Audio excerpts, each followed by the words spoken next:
Hey there, YouTube. Hey, Georgia Bigfoot here. Quick update on my Sam's Club Members Mark 22.5-inch cast iron grate Kettle Grill. Anyway, this thing assembled really easily. We assembled it at home. Came in this box right over here. Anyway, followed all the directions, and it's been a champ. We love it. It's fantastic. We also got it on sale for $79, and I'm a tall guy, hence the name Georgia Bigfoot. I have large feet. It's kind of funny, but anyway, this grill has been great, and all the negative reviews we read about it so far have not come true. And I think that the negative reviews must be written by people who work for other companies or something, because I just don't see what all the problems and all the fuss was. Like, for example, we saw one review that complained there was, quote, you ready for this?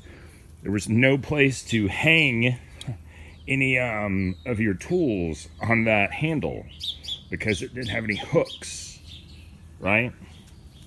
There are no hooks, so you can't hang anything there, which is just dumb. It's a dumb concern. One concern that was real was this heat shield was sharp on the edges, and it was sharp. It's aluminum. So I took 60 grit sandpaper, you'll see in another video, and just very quickly ran it like this on both sides, and now it's not even sharp. It's like a butter knife. Another thing too to mention is it's at 400 degrees, and this shield is it's warm to the touch, but it's not 400 degrees to the touch. Now, this air vent does get hot, and the way you adjust it is with a pot holder. That's it. Get a pot holder, put it on there. Another thing people had big concerns about was when you remove the lid and hanging on the side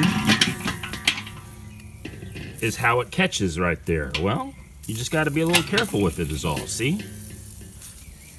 There were other people who complained that they couldn't get the grate in and out with the lid hanging on the side, which, I don't know, so far we haven't had any issues pulling the cast iron grate out and putting it in with the lid hanging on the side. Just no problems with that.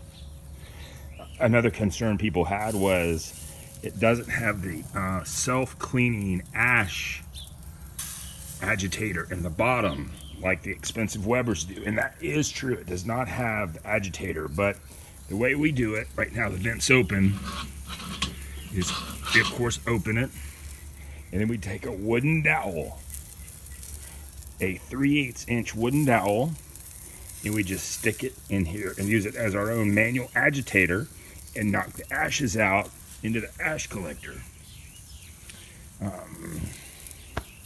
It's been a champ.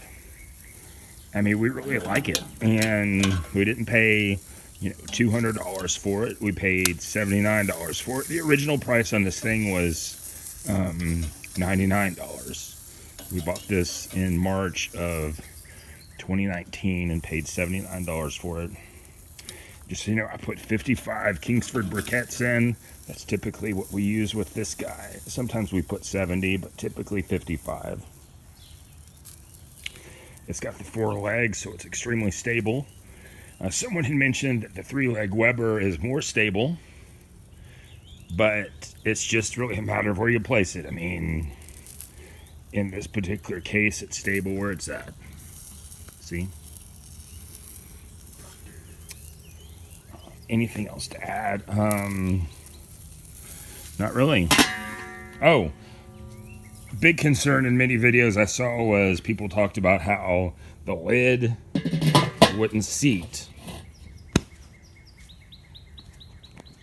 I saw a review even on Amazon for this grill that said this was cheap Chinese junk, which, I mean, it was inexpensive, but it hasn't performed cheaply. It's performed like a top shelf kettle grill is how it's performed. We're really, really pleased with it. And I like how it holds heat really well.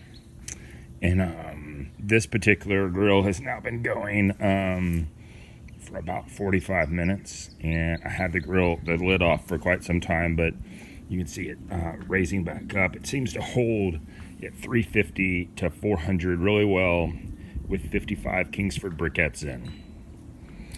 What else can I tell you about this? Oh, a concern people had when assembling it, the instructions specifically say to put the legs in with the screws finger tight.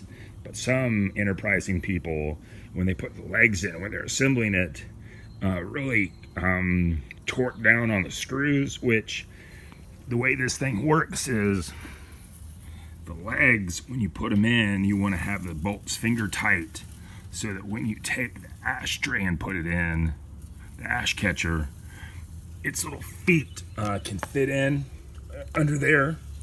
And it's only after you get those feet fit in that then you take your socket setter wrench and clamp down on these feet. And when you clamp down on everything real tight, it's really solid. It's been great. I kind of wish we'd bought a second one. Already back to 350 since the time we've been talking. Our wieners are looking good. We're gonna hang this on the side easily.